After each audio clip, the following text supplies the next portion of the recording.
मैं रूबी खेमानी राष्ट्र की रक्तदान सखी आप सभी का अभिनंदन करती हूँ।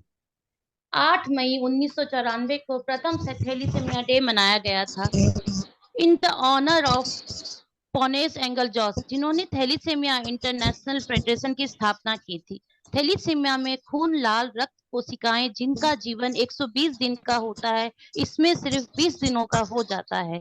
इससे मरीज को खून की कमी हो जाती है और उसके प्रति जागरूकता लाने के लिए यह जूम सभागार रखी गई है। तो अब मैं बुलाना चाहूंगी राष्ट्रीय नेत्रदान सखी पूनम जी को, जो गणेश वंदना और प्रार्थना करेंगी। तो आमंत्रित है पूनम जी।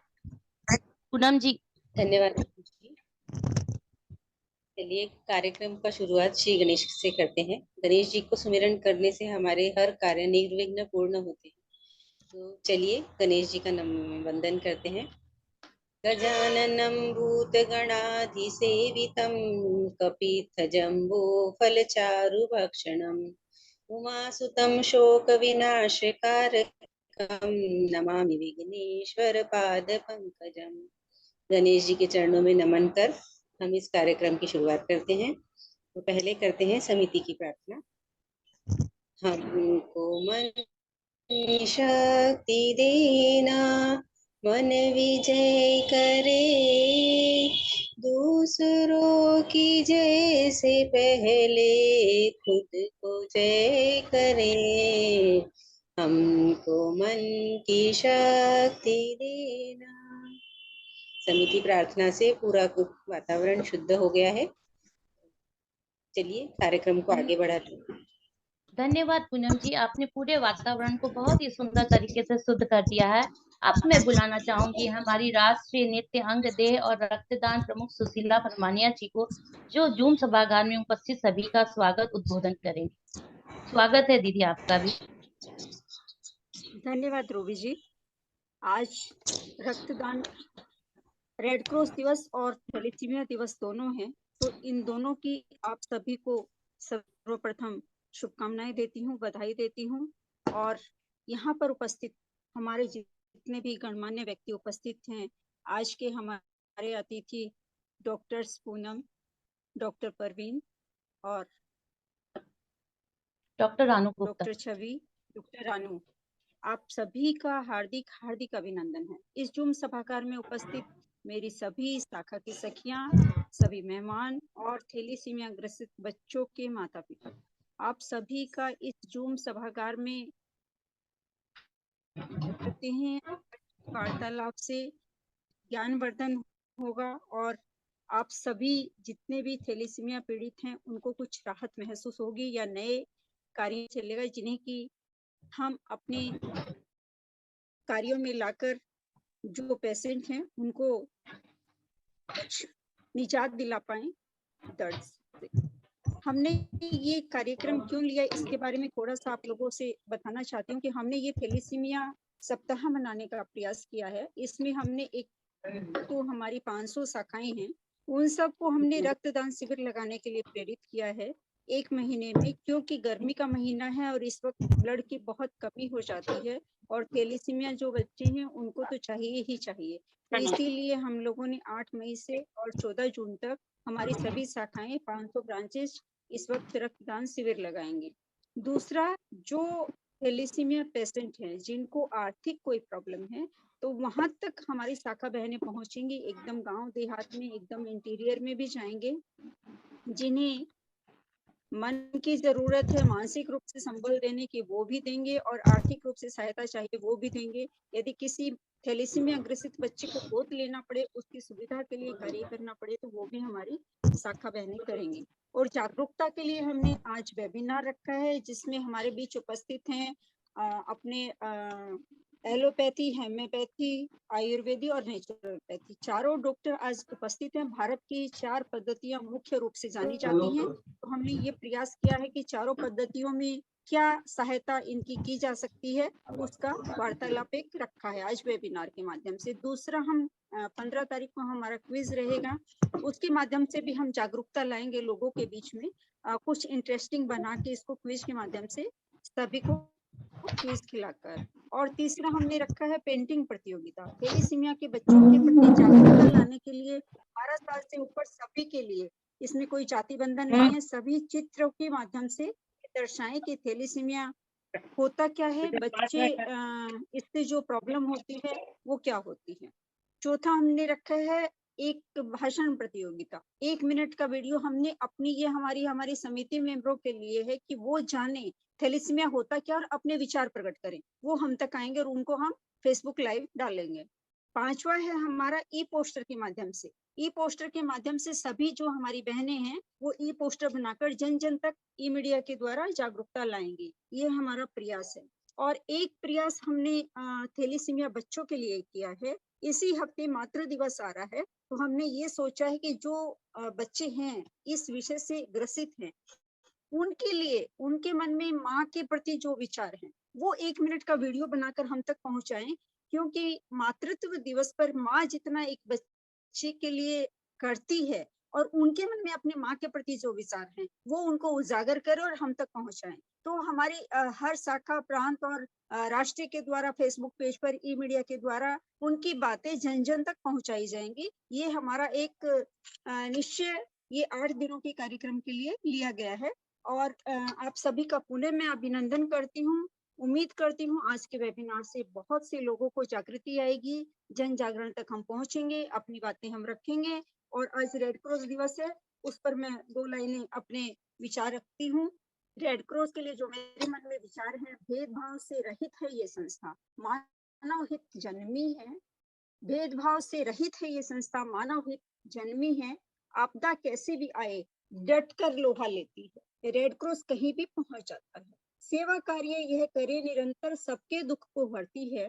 दुनिया में फैली शाखाएं, पहचान इसकी रेड क्रॉस से होती है। हमारी संस्था भी ये कार्य करती है, पर रेड क्रॉस दुनिया में एक जाना पाना एक आइकॉन है जो कि हर जगह मुसीबत के लिए कार्य करता है। और खासकर रेड क्रॉस जो सहायता देने के लिए कार्य करता है, साथ ही साथ मेडिकल फील्ड में तो बहुत ही इनकी हेल्प हमें मिलती है। और थैलेसीमिया के ऊपर जो मेरे विचार हैं वो मैं आप लोगों के साथ शेयर कर रही हूँ कि थैलेसीमिया ऐसा एक लाइलाज बीमारी है जिसको हो जाता है, लेकिन उसके लिए हम कैसे बचाव कर सकते हैं ये तो हमारे डॉक्टर साहब बताएंगे। थैलेसीमिया रोग के कारणों को जाने, ये मैं अपनी बहनों से कहना चाहती हूँ कि आप सभी थैलेसीमिया रोग के कारणों को जाने, जागरूक रहें, जागरूकता फैलाएं, जानकारी साझा कर मानवता दिखलाएं और थैलेसीमिया प्रभावितों का मनोबल बढ़ाएं। आप सभी का पुनः बहुत हार्दिक धन्यवाद करती हूँ। हम डेली 2 या 3 पोस्टर थैलेसीमिया की जानकारी के बना के फेसबुक पर भी लाइव डाल रहे हैं। आप सभी उनको देखें और जन जन तक वो चीजें अपने स्टेटस या फेसबुक स्टोरी पर डालकर या किसी भी तरह से लोगों को इसके विषय में जागरूक करें। यही मैं अपनी संस्था की सभी बहनों से अनुग्रह करती हूँ, आप सभी को इसके लिए प्रेरित करती हूँ। पुनः आप सभी का हार्दिक हार्दिक अभिनंदन है। धन्यवाद आप सभी का। रूबी जी कार्यक्रम को आगे बढ़ाएं। धन्यवाद सुशीला दीदी, आपने बहुत सुंदर तरीकों से सभी का स्वागत किया और बहुत सुंदर तरीके से थैलेसीमिया और रेड क्रॉस डे के बारे में बताया। आपका बहुत बहुत धन्यवाद। अब आज के हमारे प्रथम वक्ता डॉक्टर प्रवीण अग्रवाल जी का परिचय देने के लिए मैं आमंत्रित करती हूँ हमारे राष्ट्रीय मीडिया प्रभारी अंजू जी। अंजू जी, आपका मंच में स्वागत है।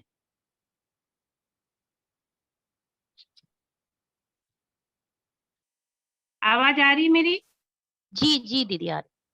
आप सभी का हार्दिक अभिनंदन करती हूँ। मैं राष्ट्रीय मीडिया प्रभारी अंजू मित्तल। डॉक्टर प्रवीण अग्रवाल जी का संक्षिप्त परिचय मैं देना चाहूंगी। आपने 1 मई 1973 को संबलपुर में पिता राधा कृष्ण जी अग्रवाल एवं माता सुमित्रा अग्रवाल जी के घर प्रथम संतान के रूप में जन्म लिया। प्राइमरी स्कूल शिक्षा संबलपुर से प्राप्त किया और बुर्ला मेडिकल कॉलेज से MBBS की डिग्री, सर्जरी में PG की डिग्री हासिल किया। 2005 से अब तक बरगढ़ साई मल्टी हॉस्पिटल में सर्जन के रूप में आप कार्यरत हैं। आपका विवाह डॉक्टर अर्चना जी से 2002 में हुआ। दो प्यारी प्यारी बेटियां खुशी व आराध्य से आपका घर गुलजार हुआ। आप अन्य सोसाइटी से भी सदस्य हैं। IMA, ASI, डिफरेंट सोसाइटी से डिफरेंट फेलोशिप भी ले रखा है। सबसे बड़ी बात, आप महिला समिति के बहुत बड़े सहयोगी हैं। जब भी हमको कोई कठिन समय में आपकी जरूरत पड़ती है, आपका सहायता हमें हर पल हर हाल में मिलता है। आपका बहुत बहुत स्वागत करती हूँ भैया, आपका अभिनंदन है और ये मंच आपको समर्पित है। अब हम सभी कोई डॉक्टर प्रवीण जी से का ज्ञान सुनेंगे।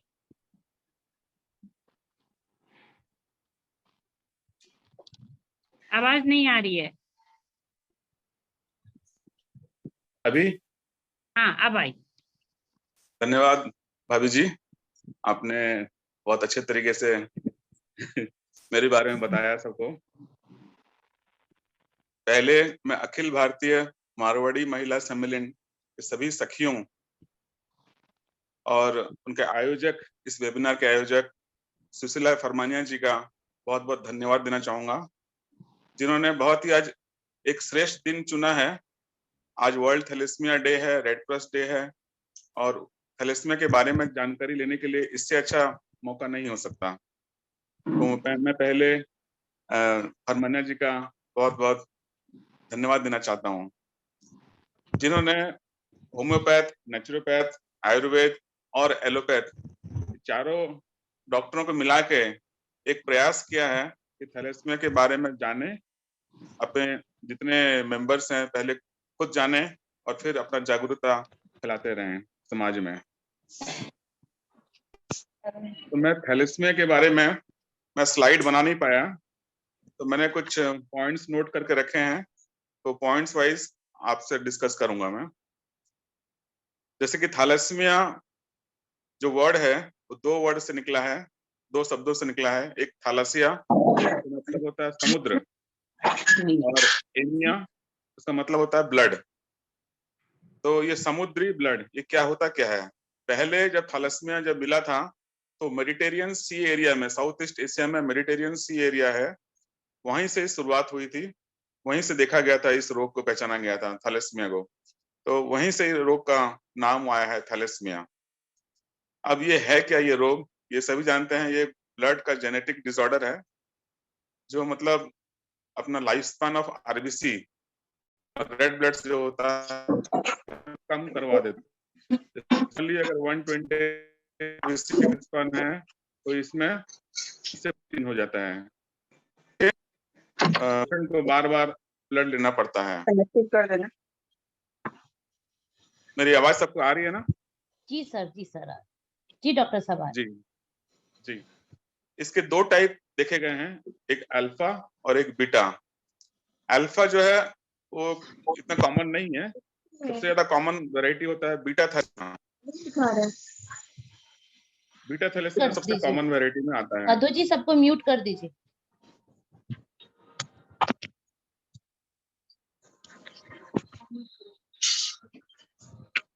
इसमें होता क्या है, अपने रक्त कोशिकाएं जो बोलते हैं हीमोग्लोबिन जो होता है वो हीम और ग्लोबिन से बनता है, और अगर मान लीजिए कोई भी जेनेटिक कारण से अगर ग्लोबिन अगर तैयारी नहीं हो पाता है, हीम और ग्लोबिन दो पार्ट है, एक हीम जो आयरन पार्ट है और ग्लोबिन जो प्रोटीन पार्ट है, दोनों पार्ट को मिलने के बाद हीमोग्लोबिन बनता है। तो इसमें हीम का तो कोई प्रॉब्लम नहीं होता है थैलेसीमिया में, जो प्रॉब्लम होता है ग्लोबिन से ही स्टार्ट होता है। तो मान लीजिए अगर ग्लोबिन में अगर एब्सेंट है या फिर कुछ कारणों से इसका प्रोडक्शन ठीक से नहीं हो पा रहा है बॉडी में, तब जाके हम लोग को थैलेसीमिया पेशेंट मिलते हैं। इसकी दो रूप हैं, अल्फा और बीटा। जैसे बताया बीटा बहुत कॉमन है, अल्फा बहुत रेयर है। इसमें क्या होता है, बार बार रोगी को खून लेने की जरूरत पड़ती है।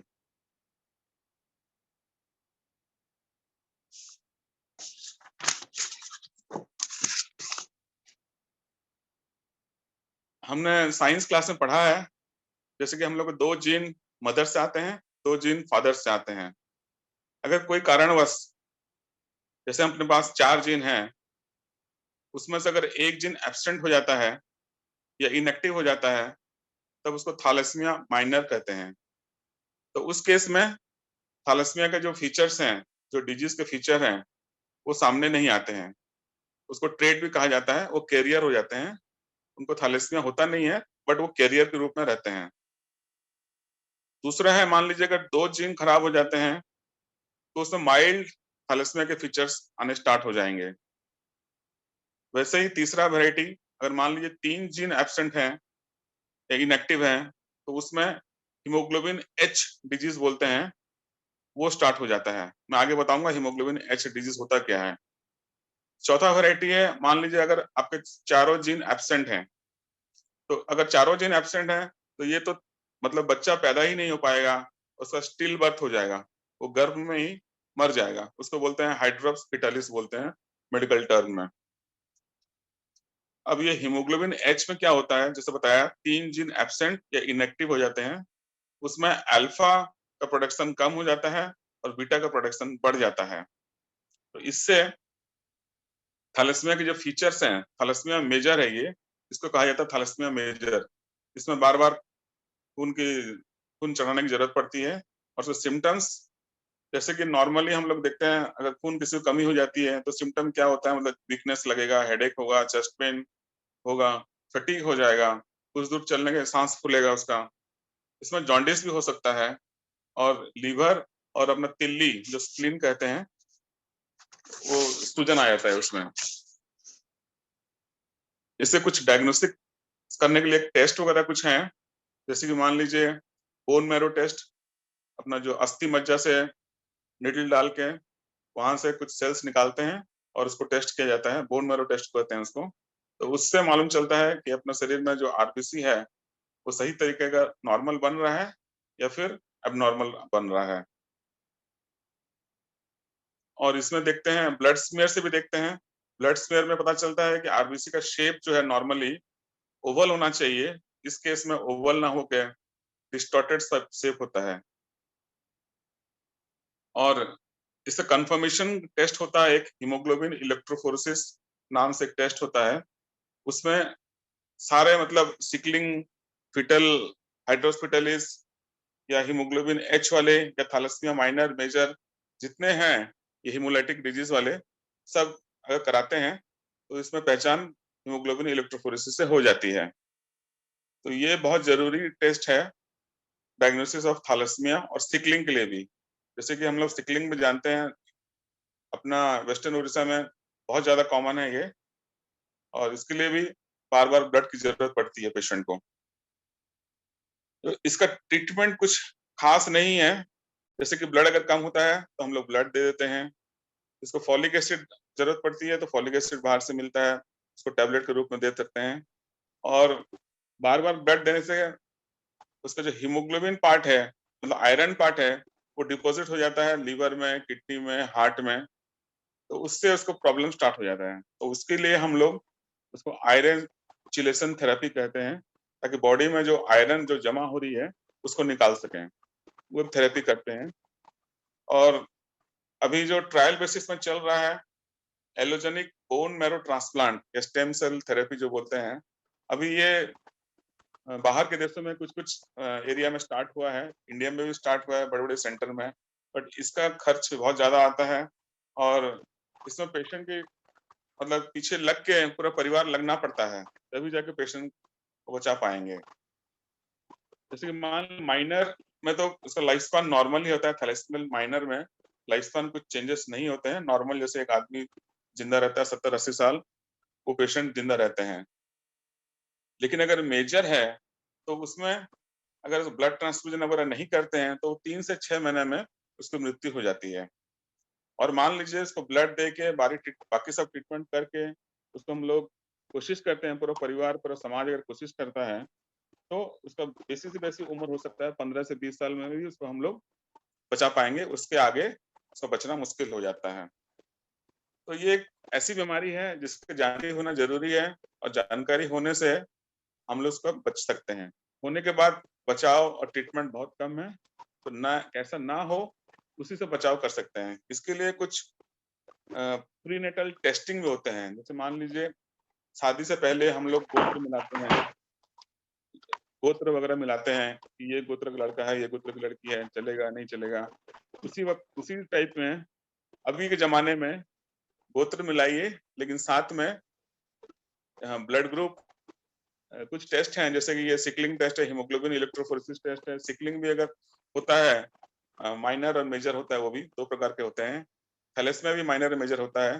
तो थैलेसीमिया अगर माइनर अगर शादी करता है थैलेसीमिया माइनर से, तो उसके बच्चे 50% चांसेस होते हैं मेजर उसका हो और उसके बच्चे में प्रॉब्लम आए, 50% चांसेस हैं। और एक बार अगर वो बच्चा पैदा होता है थैलेसीमिया मेजर के हिसाब से, तो मतलब वो पेरेंट्स और पूरा फैमिली मतलब उसी के पीछे लग जाएंगे और उसको बचाने में लग जाएंगे, और जो कि बहुत ही नामुमकिन सा एक प्रयास उनका स्टार्ट हो जाएगा। तो इसको बचने के लिए एक तो हम लोग शादी से पहले स्क्रीनिंग करते हैं, वो कर सकते हैं। बाकी सब बीमारियों का भी स्क्रीनिंग होता है, सेक्सुअल ट्रांसमिटेड डिजीज का भी स्क्रीनिंग होता है, सिकलिंग का होता है, थैलेसीमिया का होता है, इसका स्क्रीनिंग करना चाहिए। दूसरा है, अगर मान लीजिए गर्भ में बच्चा है, हेलो हेलो, मेरी आवाज सुनाई दे रही है? हाँ हाँ मेरी भैया, आवाज आ रही है, आ रही जी है। आ रही है, आ रही है। डॉक्टर परवीन जी, आप अपने आप को अनम्यूट कर लीजिए।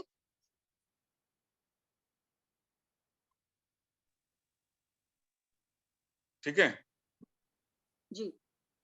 हाँ, अगर गर्भ में बच्चा पल रहा है, तो हम लोग गर्भ में भी जान सकते हैं कि उसको थैलेसीमिया हो सकता है या नहीं हो सकता है। उसके लिए क्रॉनिक विलाई सैंपलिंग होता है। उसका प्लासेंटा से जब वो बच्चे मतलब यूट्रस में होता है, तो अल्ट्रासाउंड से एक छोटा सा पार्ट उसका नीडल से निकाल के अल्ट्रासाउंड गाइडेड उसको हम लोग सैंपलिंग करते हैं। क्रॉनिक विलाई सैंपलिंग करके बता सकते हैं वो बच्चा में थैलेसीमिया मेजर की बीमारी हो सकती है या नहीं हो सकती, या फिर और भी जेनेटिक डिसऑर्डर्स बहुत सारे हैं, वो सारे कंफर्म कर सकते हैं। तो इसलिए आजकल बड़े बड़े शहरों में और इवन बड़े बड़े संपन्न देशों में सैंपलिंग जरूरी हो गया है। और कुछ कुछ देश ऐसे भी हैं जिन्होंने मैरिज सर्टिफिकेट देने से मना कर दिया है अगर आपने थैलेसीमिया माइनर मेजर का टेस्ट नहीं करवाया है तो। अपने देश में वो प्रोविजन अभी नहीं आया है, बट ये इतना खतरनाक बीमारी है, ये समाज के ऊपर इतना बड़ा बोझ है थैलेसीमिया मेजर पेशेंट, जिसको हम लोग तो रोक सकते हैं, लेकिन अगर टाइमली इसको रोका गया तो ये हमारे पर बोझ नहीं बनेंगे। तो इसमें इम्बैलेंस होता है ग्लोबिन चेन का, जैसे बताया 2 बीटा चेन होते हैं।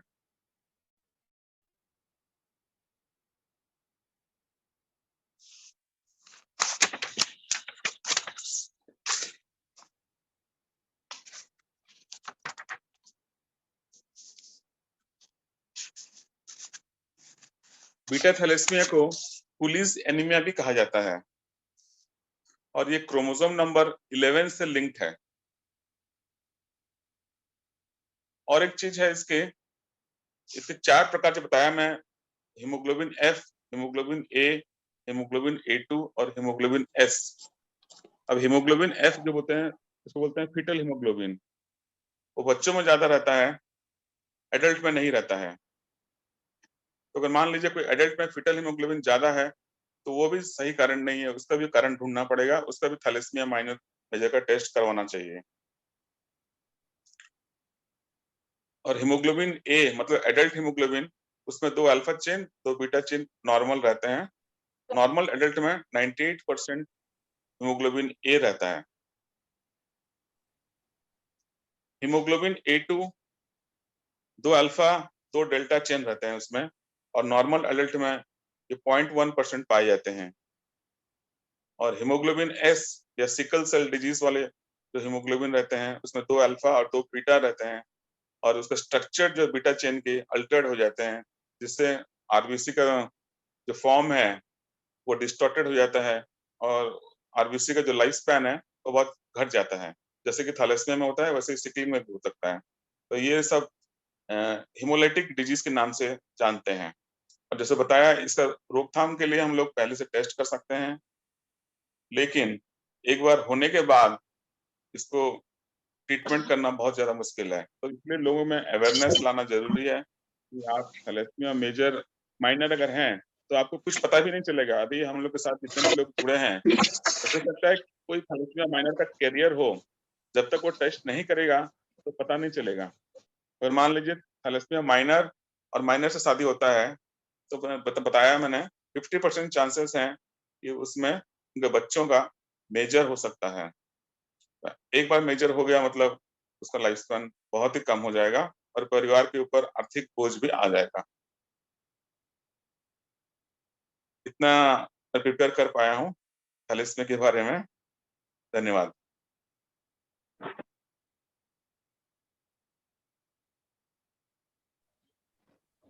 बहुत अंजू बहुत दीदी। धन्यवाद भैया आपका। आपने बहुत ही सरल तरीके से, बहुत ही कम शब्दों में हमें बहुत सारी ज्ञान दे दिया। आपका इतना टाइम देना हमारे लिए बहुत बड़ी बात है भैया। आपको पूरा थैंक यू। बहुत बहुत धन्यवाद देती हूँ। हमारी पूरी जी जी अखिल भारतीय मारवाड़ी महिला सम्मेलन की ओर से आपका बहुत बहुत धन्यवाद है।